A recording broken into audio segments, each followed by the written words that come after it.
मैं आपको पहले पार्ट 1 में बता चुका हूं कि कैसे मोजेंटो और बायर जैसी कंपनियों ने इसको शुरू किया पूरे विश्व में, और आज हमारे डीएनए तक में छेड़छाड़ शुरू हो चुकी है। और जीएम फूड क्या है आप पहली वीडियो में जान चुके हो। इस पार्ट में मैं आपको बताता हूं कि क्या क्या कब कब हुआ और क्या इसके नुकसान है और कैसे हम बच सकते हैं। सन 2010 में Surov institute of ecology, evaluation of Russian academy of sciences और national associate for gene security ने मिलकर एक रिसर्च की थी जिसमें कुछ चूहों को शामिल किया गया था। उसके 2 ग्रुप बनाए गए थे। पहले ग्रुप को सामान्य भोजन दिया और दूसरे को सिर्फ जीएम फूड यानी कि जेनेटिकली मॉडिफाइड फूड दिया।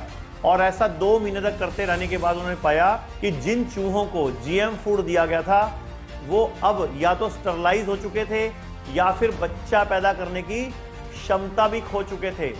इस रिसर्च से ये साफ हो जाता है यदि ऐसे खाने चूहे में ऐसा बदलाव ला सकते हैं तो सोचो मानव शरीर पर जीएम फूड के बारे में क्या कुछ होने वाला है। क्योंकि हमारा डीएनए 90% चूहों से मिलता है, इसीलिए हमें लगता है कि आप लोगों को ये जीएम फूड के बारे में जानना चाहिए और इसका खुलासा पूरे देश में करना चाहिए और फैलाना चाहिए इस वीडियो को, ताकि हम लोग जीएम फूड ना इस्तेमाल करें।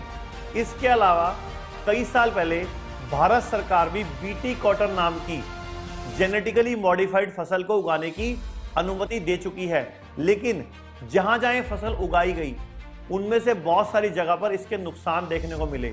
जैसे पंजाब के कुछ इलाकों में जहां बीटी कॉटन की खेती होती थी वहां बहुत सारी भेड़ बकरियां इसको खाने से मर गई।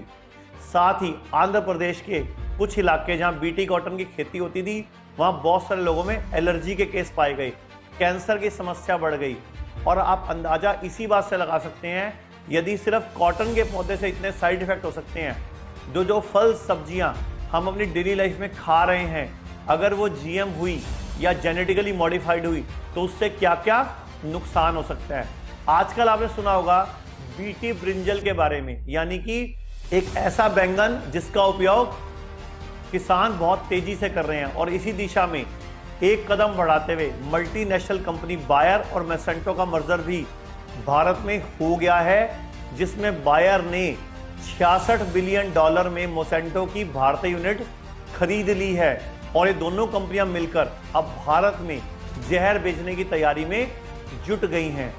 जहां तक मैं मानता हूं कि जेनेटिकली मॉडिफाइड फूड को बाजार में लाना एक सोची समझी साजिश है इन कंपनियों की, जो सिर्फ अपने मुनाफे के लिए और विश्व को बीमारी का बाजार बना रही हैं। और आने वाले टाइम में यही कंपनियां दवा लेकर आएंगी इन्हीं बीमारियों की, और ये कंपनियां ही दवा कंपनियों में पार्टनरशिप कर लेती हैं ताकि ये हजारों करोड़ रुपया कमा सके और इनको कभी भी ग्राहकों की कमी ना हो। और वैसे भी हम जो खाना खाते हैं कभी हमने जानने की कोशिश नहीं की कि आखिर वो बनता कैसे है, कहीं उसमें भी जीएम फूड तो नहीं मिला हुआ। इसी से जुड़ा सर्वे कुछ दिन पहले अमेरिका में किया गया था। अमेरिका के लोगों से पूछा गया कि जेनेटिकली मॉडिफाइड फूड के बारे में, तो 65% लोगों ने बोला कि उन्हें तो कुछ पता ही नहीं है, और 15% लोगों ने बोला कि उन्हें नहीं पता कि उनके खाने में कुछ ऐसा मिला भी हुआ है। तो इससे साफ पता चलता है किसी भी सरकार ने अपने देश के नागरिकों को इसके बारे में जानकारी नहीं दी, ना ही इससे होने वाले नुकसान के बारे में बताया जा रहा है।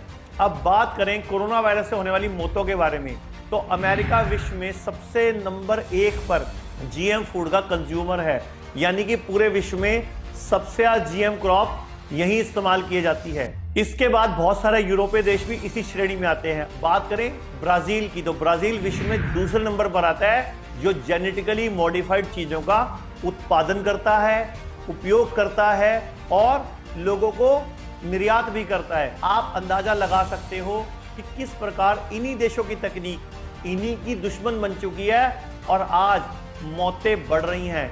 इन्हीं देशों में पूरे विश्व में सबसे ज्यादा हार्ट अटैक से मौतें होती हैं। इन्हीं देशों में मोटापा नंबर 1 पे है। इन्हीं देशों में बीपी, शुगर, जोड़ों का दर्द, लीवर खराब जैसी चीजें हैं। और इसी शोध के दौरान मुझे पता चला कि चाइना जैसा देश, जिसको हम धूर्त कहते हैं, उस देश ने अपने देश में हर प्रकार के जेनेटिकली मॉडिफाइड चीजों को बेचने पर प्रतिबंध लगा रखा है, यानी कि बैन लगा रखा है। यानी कि चाइना को मालूम है कि अपने देश में इसको नहीं बेचना, लेकिन चाइना की लैब और बायोटेक्नोलॉजी की दुनिया उसकी जेनेटिक इंजीनियरिंग की दिशा में प्रतिदिन नई रिसर्च करती है और पूरे विश्व में उसका सामान बेचती है, अपने देश में इस्तेमाल नहीं करता। और मुझे तो लगता है कि चाइना ये चमगादड़ों का जीन मिला मिलू के फसलों में कोई नया वायरस फैलाएगा, भविष्य में कोई नई चीज फैलाएगा।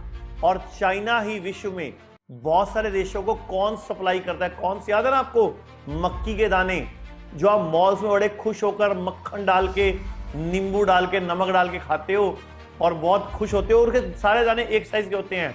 उसमें जेनेटिकली मॉडिफाइड कॉर्न्स ज्यादा होते हैं। और एक बहुत जरूरी बात, एक शोध में पाया गया कि कॉर्न्स की फसल को नुकसान पहुंचाने वाले इंसेक्ट को चमगादड़ से रोका जा सकता है। इसीलिए मेरी देशवासियों से प्रार्थना है कि कम से कम इस्तेमाल करें इस हाइब्रिड और जेनेटिकली मॉडिफाइड चीजों को, और हो सके तो सभी अपने घर, अपने बगीचे या अपने घर के आसपास या अपनी छत पर सब्जियां उगाना शुरू करें और ऑर्गेनिक उगाना शुरू करें, बिना किसी स्प्रे के, बिना किसी केमिकल के। और एक और बात, पैक्ड फूड का प्रयोग बंद करें, अन्यथा आप भी भविष्य में किसी बिना बुलाई बीमारी का शिकार हो जाएंगे और इसके बारे में आपको कोई अंदाजा भी नहीं है आपको कितना नुकसान होगा। तो मैं हमेशा आपको समझाता हूं कैसे बचना है। पूरे विश्व में कोई भी वायरस आए, ये इतना बड़ा खेल शुरू हो जाता है, लेकिन एक ही चीज आपको बचाती है, आपकी इम्यूनिटी। और इम्यूनिटी बढ़ती है अपने देश में उगी हुई चीजों को खाने से। तो कभी भी मैं आपको बोलूंगा, ऑस्ट्रेलिया का खरबूजा नहीं खाना, अमेरिका का आम नहीं खाना, ये थाईलैंड का आलू आया है मत खाओ ना। अपने देश का आलू, प्याज, मूली, गाजर, बंद गोभी, शिमला मिर्च, कृपया इनको खाएं। और सबसे जरूरी बात, अपने देश की बनी दवाइयां इस्तेमाल करें जो कि आयुर्वेदिक होती हैं। जड़ी बूटियों का इस्तेमाल करें, घर में मसालों का इस्तेमाल करें। और मैं बोलना चाहूंगा, अब वक्त है पूरे विश्व की हर चेन को बंद कराने का।